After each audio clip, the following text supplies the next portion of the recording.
What's up, guys? Welcome back to another episode with AB Investments. As promised, I said I will be back today.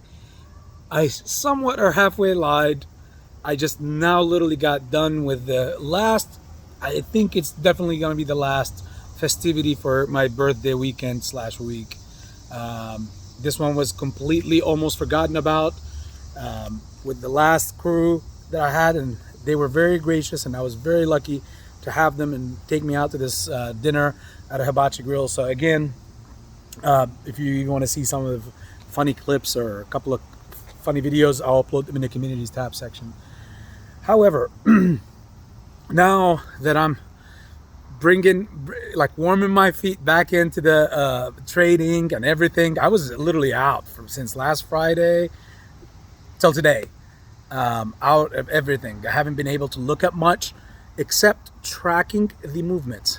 So what if I tell you that today, personally, I was able to see that there was some sort of institute that actually loaded up a $4 put, $4 strike price that expires next week on the 25th. What are the odds, right? See, if you think about it now, to me that brings up interesting points. And here's the cool part too. GME has been completely off the options chain, like as far as movement and whatnot.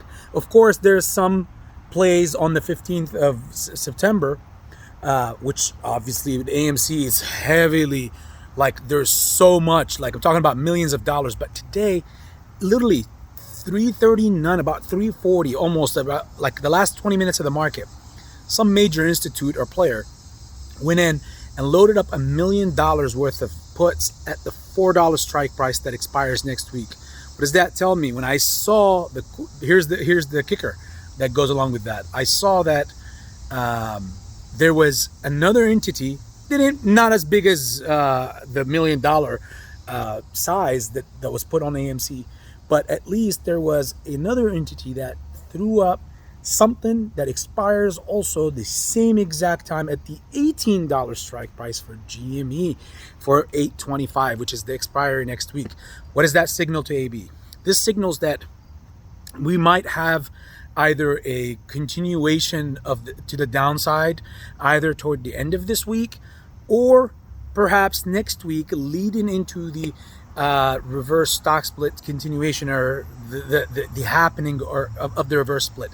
Now, a lot of you might be asking, like, hey, what will happen to the options? Same thing. It gets reversed.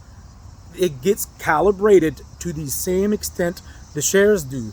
So the options makers and the market makers will adjust all that. So it's not going to be a major difference, except its value is not going to be as much as it used to be, because now you got to factor in a completely different standpoint. Now, once I saw that there was puts being loaded up on GME, not as heavy, on the 25th, and I saw that $1 million, just $1 million for all expiring this upcoming week, this doesn't necessarily mean that on the 25th itself exactly is gonna, that's when it's gonna go down. That's when they expire.